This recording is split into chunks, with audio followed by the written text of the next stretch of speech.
Hello दोस्तों, ये mathematics second class का बलूचिस्तान टेक्स्ट बोर्ड क्विटा। यहाँ पे एक्सरसाइज 1.1 है, सॉल्व बाय फैक्टराइजेशन मेथड। अगर आप लोग के पास ये बुक है तो आप लोग इस बुक को मेरे इन क्वेश्चन के आंसर से कंपेयर कर ले तो आप लोग के लिए ज़्यादा आसानी होगी। तो सबसे पहला क्वेश्चन है x square solve by factorisation method, solve by factorisation method. ठीक है, तो क्वेश्चन नंबर 1 है x square minus 11x plus 24। तो यहाँ पर हमने फैक्टराइजेशन मेथड में मिड टर्म को जो सिंगल टर्म है उसको ब्रेक करना है। दो टर्म बनाने होंगे, दो ऐसे टर्म बनाने होंगे कि जिसके एडिशन से या सब्ट्रैक्शन से 11 आ जाए और उसके मल्टीप्लिकेशन से 24 आए। सबसे पहले ये जो फर्स्ट टर्म है, यहाँ पर ये टर्म और ये टर्म, इन दोनों को मल्टीप्लाई कर ले, फिर उसका फैक्टराइजेशन हम लोगों ने ऐसे निकालना होगा। 24 क्योंकि फर्स्ट टर्म के साथ 1 है, जब कोई वैल्यू नहीं होती तो 1 होते, 1 24 सा 24 आया। तो अब यहाँ पे मैंने उसको फैक्टराइज करना है। 2 1 ज़ा 2, 2 2 ज़ा 4, 2 6 ज़ा 12, 2 3 ज़ा 3 1 ज़ा। अब इसको मैंने ऐसे लिखना होता है 2 मल्टीप्लाई 2 मल्टीप्लाई 2 मल्टीप्लाई 3।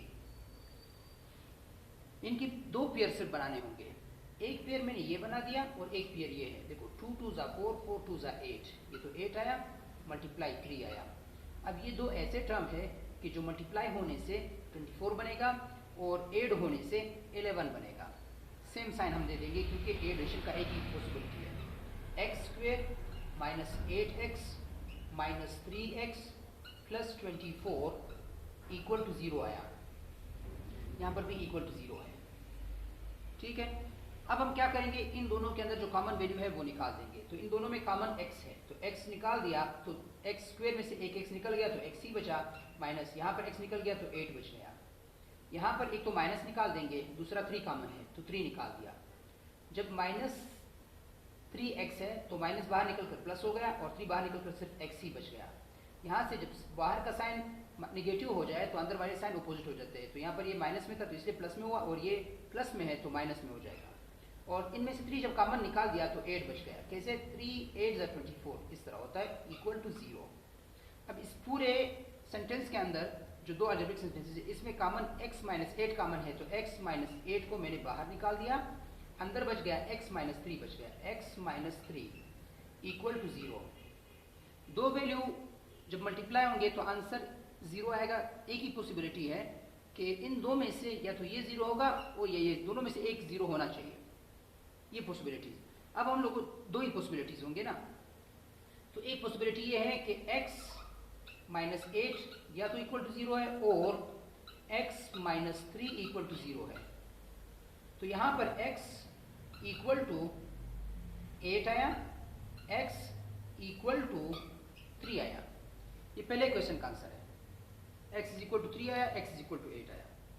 अब पार्ट नंबर 2 हम लोग करेंगे। तो अगर मैं उसका सिंपल स्पेस सेट बनाऊंगा तो ये 3 8 इसका आंसर हो जाएगा। क्वेश्चन नंबर 2 को अगर मैं सॉल्व करवा दूं तो क्वेश्चन नंबर 2 है x square plus 13x equal to 30 है। मैं यहाँ पे 2 डॉट लगा दूंगा क्योंकि 2 इज इक्वल टू नहीं, ये ऐसे होगा। ये क्वेश्चन नंबर 2 है। तो क्वेश्चन नंबर 2 में सबसे पहले इसको रीअरेंज करेंगे तो x square plus 13x minus 30 equal to 0 हुआ। अब अरेंज हो गया। अब यहाँ पर फिर से 1 है तो 1 30 ज़ा 30 हुआ। अब 30 को अगेन मैं फैक्टराइज कर लूँगा। जब फैक्टराइज कर लिया 30 2 15 ज़ा 30 हुआ, 3 5 ज़ा 5 1 ज़ा 5 1 ज़ा 5 2 मल्टीप्लाई 3 मल्टीप्लाई 5 2 3 6, 6 5 30, ये तो कंफर्म हुआ। अब बात ये कि मैं ऐसे पेयर बनाऊंगा जो प्लस या माइनस होने से 30 बन जाए। तो एक ये है और एक पेयर ये है, तो 2 आया मल्टीप्लाई 15 आया, तो 2 15 जा 30 होता है। लेकिन यहाँ पे अब क्या है कि 13 कैसे बनेगा कि जब -2 मल्टीप्लाई हो जाए +15 से तो -30 आंसर आएगा।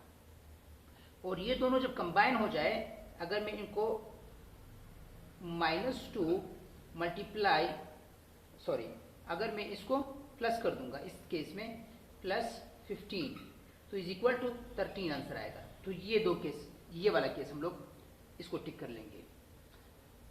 x², फिर उसके बाद मैं लगाऊंगा -2x + 15x। बड़े वैल्यू के साथ मैंने इसलिए प्लस लगा दिया क्योंकि यहाँ पर 13 के साथ प्लस है। अगर यहाँ पर माइनस होता तो फिर 15 के साथ माइनस आता, 2 के साथ जो है प्लस आ जाता। अब यहाँ पे कोई इतना ज़्यादा मुश्किल तो है नहीं। अब आप देख सकते हैं x² और -2x में x कॉमन है, x -2 मैंने कॉमन निकाल दिया और यहाँ पर 15 कॉमन है तो +15 कॉमन निकाल दिया, x -2 अंदर बच गया। अब इस ओवरऑल दो सेंटेंसेस में ना, तो ये जो x -2 कॉमन है तो x -2 मैंने कॉमन निकाल दिया। देख लें, एक सेंटेंस अलजेब्रिक सेंटेंस ये है, एक सेंटेंस हर प्लस और माइनस के बाद एक नया सेंटेंस काउंट होता है। तो इन दो सेंटेंसेस में x -2 कॉमन है तो वो मैंने निकाल दिया, तो अंदर बचा x + 15 बच गया, x + 15 = 0। वही पुराना वाला केस है कि इन दोनों में से एक ही 0 तो लाजमी होगा। तो सपोज अगर ये 0 है तो x -2 = 0 होगा और x + 15 = 0 होगा। क्या तो दोनों भी 0 हो सकते हैं ना। तो x -2, तो x इस केस में = 2 आया और x इस केस में -15 आया। तो सैंपल स्पेस सेट जो है तो इक्वल होगा -15, 2। मैं इन दोनों का आंसर आप लोगों को दिखाऊंगा कि क्या आंसर है। चेक करते हैं इसके आंसर को। 1.1 आप चेक कर सकते हो, 3 8 -15 2। अब सॉल्व करते हैं क्वेश्चन नंबर 3 को। क्वेश्चन नंबर 3 है 3x² + 18x + 15 = 0। अब इसको जब मैंने सॉल्व करना है, इसमें वही फार्मूला अप्लाई होगा। पहले मैं इन दोनों को मल्टीप्लाई कर लूंगा तो 3 15 45 होगा। अब 45 को मैं फैक्टराइज कर लूंगा। वो डायरेक्टली मुझे पता है कि +3x + 15x, लेकिन खैर वो मेथड में बताऊंगा ताकि आप लोग के लिए किसी और जो बड़े वैल्यूज होते हैं, कॉम्प्लिकेटेड वैल्यू हो, उसको भी इसी मेथड से कर लो, फिर आंसर आ जाएगा। तो 3 1 = 3, 3 5 = 15, यानी 3 15 = 45, 3 5 = 15, 5 1 = 5। अब 3 × 3 × 5, यहाँ पे मैं दो पेयर बनाऊंगा, एक पेयर ये है, एक पेयर ये है। तो 3 × 15, 3 5 = 15 हुआ। इन दोनों को 3 + 15, इन दोनों को मल्टीप्लाई कर लो तो 45 बन रहा है। इन दोनों को ऐड कर लो तो 18 बन रहा है। ऐसे दो पेयर आपने बनाने हैं कि जो मल्टीप्लाई होने से इन दोनों का प्रोडक्ट बने और जो ऐड होने से इसका आंसर आए, 18 बन जाए, मिड टर्म बन जाए। तो अब यहाँ पे मैं क्या कर लूंगा, एक 3x² + 3x + 15x + 15 = 0। आप चेक कर सकते हो। इन दोनों को ऐड कर लो, वापस वही 18x बनेगा, बाकी ऊपर टर्म के साथ ये सेम है। तो इन दोनों सेंटेंस में 3x कॉमन है, तो 3x मैंने कॉमन होकर बाहर निकाला, मेरे पास यहाँ पे बचा x बच गया, क्योंकि 3 कॉमन था वो निकला और एक x कॉमन निकला तो एक x बच गया। यहाँ पर जब 3x निकला तो मल्टीप्लिकेशन के केस में मल्टीप्लिकेटिव आइडेंटिटी बचती है। प्लस यहाँ पर 15 मैंने कॉमन निकाल दिया, तो कॉमन निकालने से यहाँ पर x प्लस 1 बच गया, इक्वल टू 0 आया। इस पूरे सेंटेंस में, दो सेंटेंसेस में x प्लस 1 कॉमन है, तो x प्लस 1 को मैंने बाहर निकाल दिया, 3x प्लस 15 बच गया। अब x प्लस 1 इक्वल टू 0 और 3x प्लस 15 इक्वल टू 0 है, तो जब x इक्वल टू -1 हो जाएगा, क्योंकि 1 उस तरफ प्लस हो रहा था, तो इस तरफ आके माइनस साइन अपोजिट हो गया। यहाँ पर 3x इक्वल टू -15 हो गया। अब x इक्वल टू -15 अपॉन 3, अब कटिंग पॉसिबल है ना, तो 3 1 जा 3, 3 5 जा 15, तो x इज इक्वल टू 1 आया, -1 आया, और x इज इक्वल टू -5 आया। तो सिंपल स्पेस सेट में इसका जो आंसर आएगा इक्वल टू -5, -1 आया। अब क्वेश्चन नंबर 4 कर लेते हैं। क्वेश्चन नंबर 4 जो है,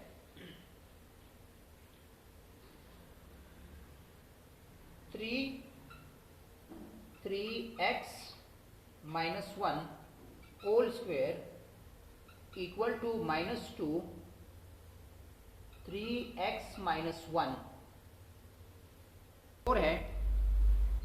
क्वेश्चन नंबर 4 में इस फॉर्म को a minus b whole square वाला फार्मूला सपोज करते हैं, तो यहाँ पर ये 3 आया, a स्क्वायर की जगह पर 3x स्क्वायर आएगा, प्लस b स्क्वायर की जगह पर 1 स्क्वायर आएगा, -2, a की जगह पर 3x आया, b की जगह पर 1 आया, इक्वल टू -2 3x -1 आया। यहाँ पे अब 3 एज इट इज आया, 3x स्क्वायर जो है वो 9x स्क्वायर का इक्वल आया, प्लस 1 स्क्वायर जो है 1 के इक्वल आया, माइनस 2 3 जा 6, 6 1 जा 6, तो 6x आया, इक्वल टू -2 3x -1 आया। अब ये वैल्यू अंदर वाले ब्रैकेट के अंदर जितने भी वैल्यूज है सबके साथ अलग-अलग मल्टीप्लाई होंगे। 3 9 जा 27 x स्क्वायर, 3 1 जा 3, 3 6 जा -18x इक्वल टू 2 3 जा -6x, 2 1 जा 2। क्यों? माइनस का वैल्यू इस प्लस के साथ मल्टीप्लाई होकर माइनस हुआ, माइनस इस माइनस से मल्टीप्लाई होकर प्लस में चेंज हुआ। अब इन वैल्यू को यहाँ से हटा के इधर लेकर आना है, तो 27x square plus 3 -18x plus 6x, क्योंकि यहाँ पर माइनस है तो इस तरफ आकर प्लस में हो जाएगा, और यहाँ पर प्लस में तो इस तरफ आकर -2 हो जाएगा, इक्वल टू 0 आया। अब मैंने इसको सॉल्व करना है, तो सोल्यूशन में 27x square -18 plus 6 is equal to -12x आया, क्योंकि जब साइन अपोजिट हो, यहाँ पर माइनस का साइन है, यहाँ पर प्लस का साइन है, तो in case of addition in subtraction में तो ये वैल्यूज सब्ट्रैक्ट होंगे और साइन बड़े वैल्यू का आएगा। यहाँ पे प्लस 3 -2 इज इक्वल टू +1 आया, इक्वल टू 0 आया। अब फैक्टराइजेशन हमने कैसे करना है, तो 27 को 1 से मल्टीप्लाई करना है, तो 27 आया। अब 27 को मैंने फैक्टराइज करना है, तो यहाँ पर 3 9 जा 3 3 जा 3 1 जा। मैंने दो ऐसे पेयर बनाने हैं जो एड होकर 12 बने, क्योंकि यहाँ पर माइनस का साइन है और इस दोनों के साथ प्लस का साइन है। 3 मल्टीप्लाई 3, तो यहाँ पर ये 3 3 जा 9 हुआ, मल्टीप्लाई 3 9 जा 27 तो बन रहा है बिल्कुल, 3 + 9 इज इक्वल टू 12 भी बन रहा है, तो 27x square -9x -3x plus 1 equal to 0 आया। अब कॉमन वैल्यू निकालेंगे ना, तो 27x स्क्वायर -9x में 9x कॉमन है, तो यहाँ से जब 9 निकला तो 3 बच गया, x स्क्वायर से एक x बच गया, तो -9x जब कॉमन होकर बाहर निकला तो 1 ही बचा। मल्टीप्लिकेटिव आइडेंटिटी है। यहाँ पर मैंने -1 बाहर निकाला, तो जब ये -3x है तो +3x में चेंज हो गया, ये +1 है तो -1 में चेंज हो गया, इक्वल टू 0। इन दोनों सेंटेंसेस के अंदर 3x -1 कॉमन है तो वो बाहर निकला, अंदर बचा 9x -1, 9x -1 बच गया, इक्वल टू 0 आया।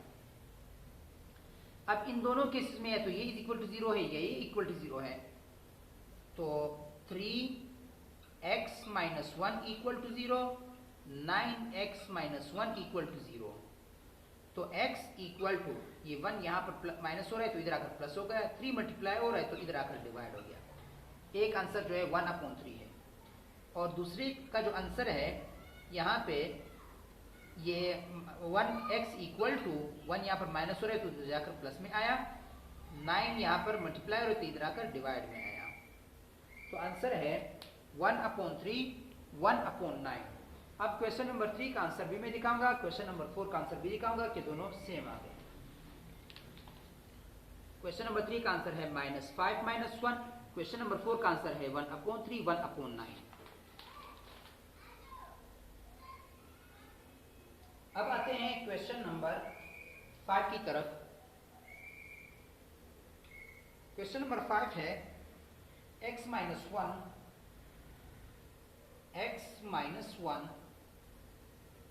x plus 3 minus 12 equal to 0। अब ये तो इजी है। सबसे पहले हम क्या करेंगे, इसमें इन दोनों टर्म्स को मल्टीप्लाई कर लेंगे, x इंटू एक्स। इसके मल्टीप्लिकेशन का इजी मेथड है। एक दफा x को इन दोनों से मल्टीप्लाई कर लो, फिर इस 1 को इन दोनों से मल्टीप्लाई कर लो। x into x x square हुआ, x इंटू 3 प्लस 3x हुआ, -1 इंटू एक्स माइनस x हुआ, -1 इंटू 3 -3 हुआ, -12 इक्वल टू 0 आया। अब यहां पे x स्क्वेयर आया, 3x माइनस x, ये प्लस साइन के साथ है, ये माइनस साइन के साथ है, तो 3x से एक x को हम माइनस करेंगे तो 2x बचेंगे और साइन बड़े वैल्यू का लगा देंगे, 2x हुआ, -3 -12 तो -15 आया, इक्वल टू 0 आया। 15 को हम फैक्टराइज करेंगे, अब यहां पर माइनस का साइन है तो 15 को हम ऐसे फैक्टराइज करेंगे कि जो मल्टीप्लाई हो तो 15 बनेगा मगर सब्ट्रैक्ट होकर 2 बन जाए, 3 5 जा 5 1 जा। तो अब आपको पता है कि 3 मल्टीप्लाई 5 इज इक्वल टू 15 है। अब -3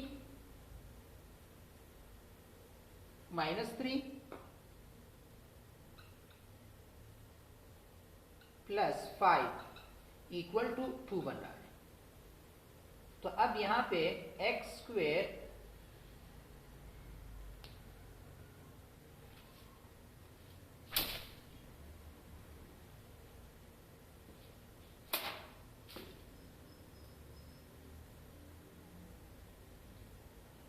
यहां पे x स्क्वेयर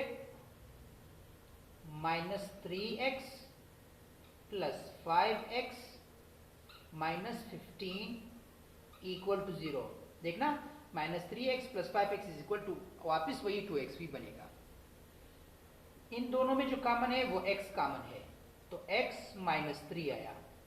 इन दोनों में जो कॉमन है वो 5 कॉमन है तो x -3 आया इक्वल टू 0।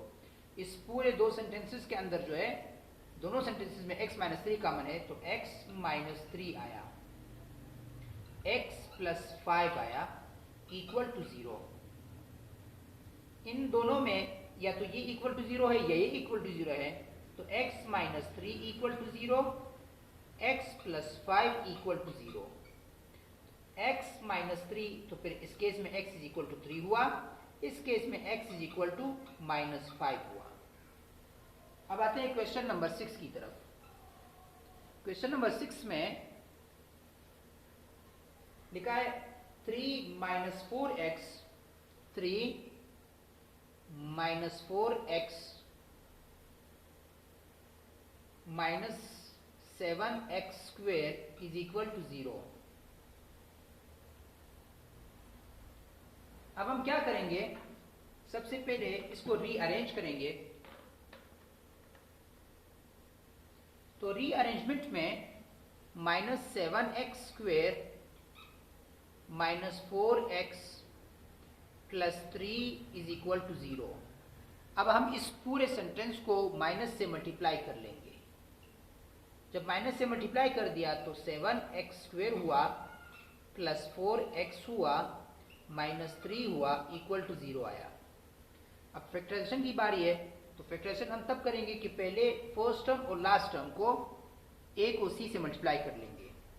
तो 3 7 21 हुआ, तो 21 को फिर फैक्टराइज कर लेंगे, -21 होगा बल्कि।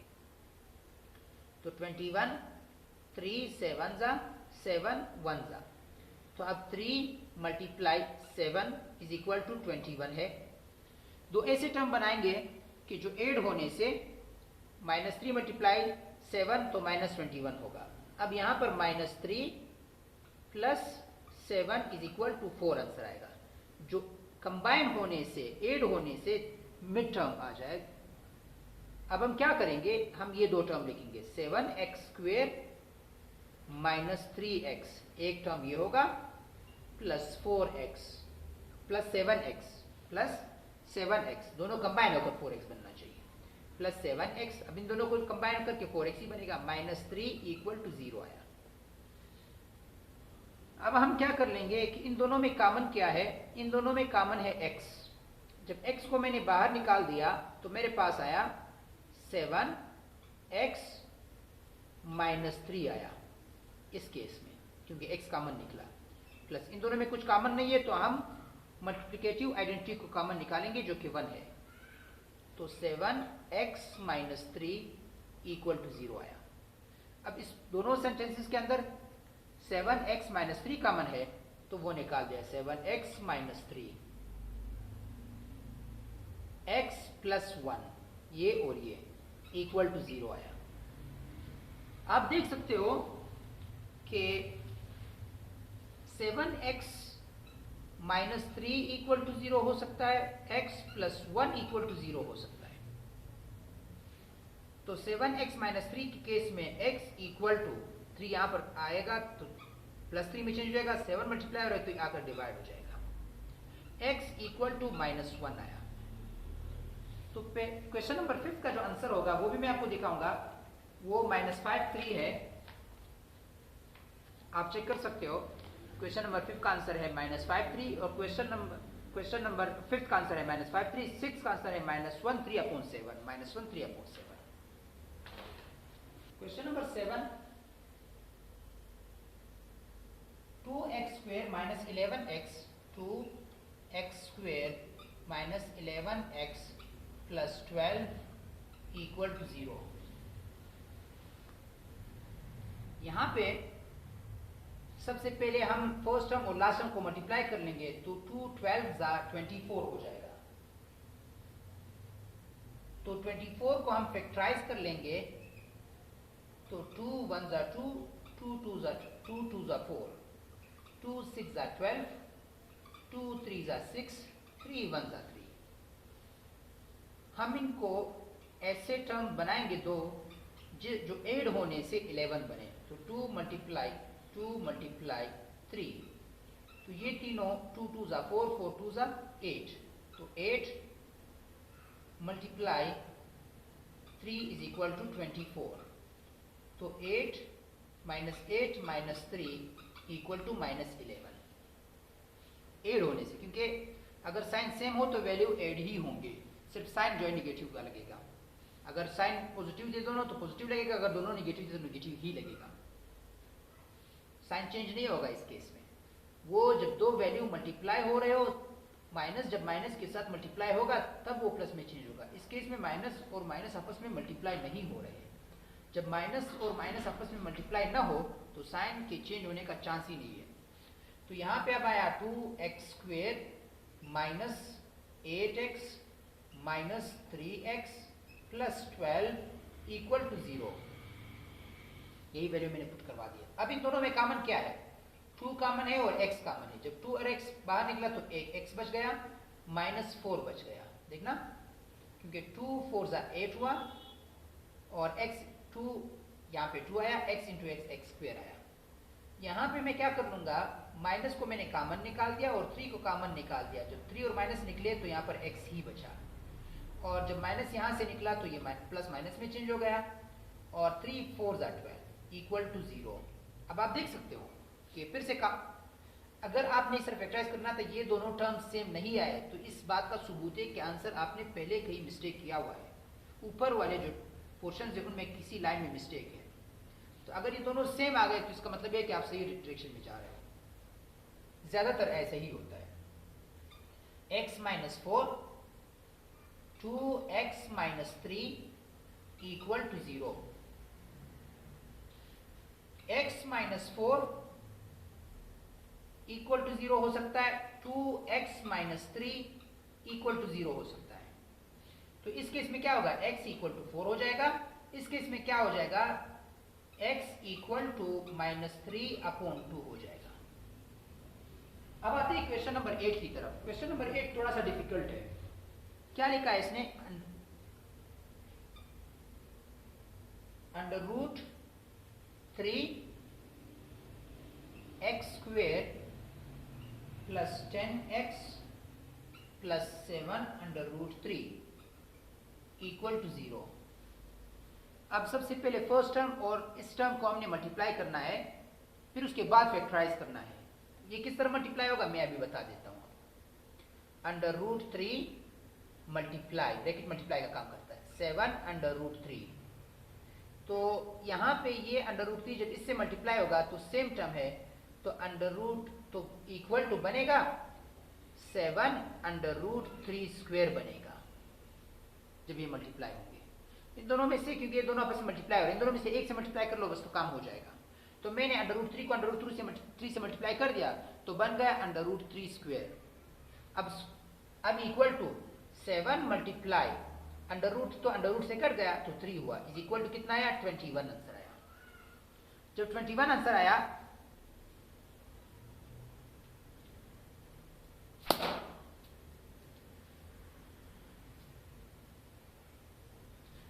21 आंसर आया तो अब 21 को मैं अगेन फैक्टराइज कर लूंगा। तो 21 3 7 जा 7 1 जा। अब दो ऐसे टर्म बनाएंगे, 3 मल्टीप्लाई 7 इक्वल टू 21 आ रहा है, बिल्कुल मालूम है। और इन दोनों को 3 प्लस 7 जो है वो इक्वल टू 10 आ रहा है, जो मिड टर्म बन रहा है, बिल्कुल सही है। एक पॉइंट में और बता देता हूं, तो 3 जो है 3 इक्वल है अंडर रूट 3 के स्क्वेयर के, ठीक है, ये तो सबको पता है। अब ये इधर मैं पुट करने वाला होता हूं, under root 3 x square plus 7x plus 3x plus 7 under root 3 equal to 0। ये तो क्वेश्चन बन गया। अब इस केस में क्या है, इन दोनों में जो कॉमन है वो कॉमन है x, तो x मैंने बाहर निकाल दिया तो अंदर बचा अंडर रूट 3x प्लस 7 बच गया इन दोनों में। और इन दोनों में जो कॉमन है, इस 3 को भी मैं अंडर रूट 3 ही सपोज कर लूंगा, क्योंकि 3 अंडर रूट 3 के इक्वल है ना। चलो ठीक है, इस 3 की जगह पर मैं अंडर रूट 3 एक दफा लिख दूंगा, इसको मैं इधर मिटा दूंगा ताकि आप लोग के लिए ज्यादा आसानी हो। Under root 3 x square plus 7x plus, मैंने कहा ना कि 3 अंडर रूट 3 के स्क्वेयर की इक्वल है, under root 3 square x plus 7 under root 3 equal to 0। अब सही होगा। तो यहाँ पर इन दोनों के अंदर कॉमन जो है, इन दोनों में कॉमन x है, तो अंदर आएगा अंडर रूट 3x प्लस 7 आएगा। और इन दोनों में जो कॉमन है अंडर रूट 3 कॉमन हुआ, क्योंकि अंडर रूट 3 स्क्वेयर ये है, एक ही है। जब एक इनमें से निकला तो अंदर बचेगा अंडर रूट 3, 2 है ना, स्क्वेयर का मतलब होता है 2 टाइम्स है, तो 1 टाइम निकल गया और 1 टाइम बच गया, तो x हुआ। और ये जो निकला प्लस 7 बच गया, इक्वल टू 0 हुआ। अब ये टर्म और ये टर्म सेम है, तो ये टर्म को मैंने बाहर निकाल दिया, तो under root 3x plus 7 x plus under root 3 अंदर बचा, इक्वल टू 0 आया।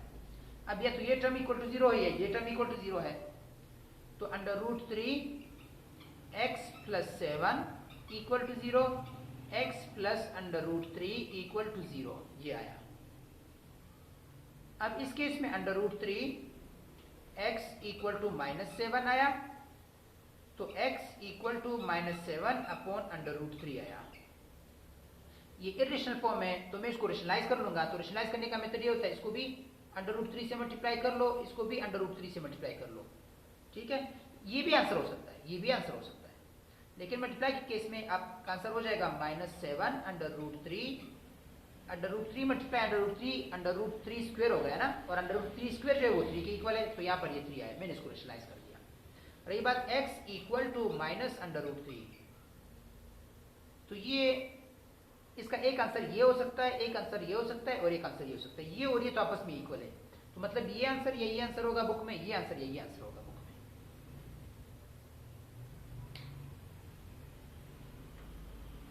मैं आपको आंसर दिखा देता हूं। क्वेश्चन नंबर 7 का है 3/2 4, 3/2, सॉरी मैंने यहाँ पर माइनस गलती से लगा दिया है, क्योंकि 3 यहाँ पर माइनस हो रहा है तो उधर जाकर प्लस हो जाएगा, तो ये 3 यहाँ पे नहीं आएगा, और यहाँ पे जो है 4, ये तो सही है। दूसरे नंबर पर है, क्योंकि ये 2x - 3, तो -3 उस तरफ जाकर +3 हो जाएगा। दूसरा आंसर है -7/√3, तो -7/√3 ये आंसर है, और बल्कि आपने उसको रेशनलाइज नहीं करना होता है। तो रेशनलाइज अगर नहीं करना है तो फिर आंसर को यहाँ से बस यहाँ पर ही फिनिश कर दो, इस वाले पोर्शन को काट दो, क्योंकि बुक के हिसाब से हम लोगों ने आंसर देना होता है। और उसके बाद x इक्वल टू -√3, तो ये उसका आंसर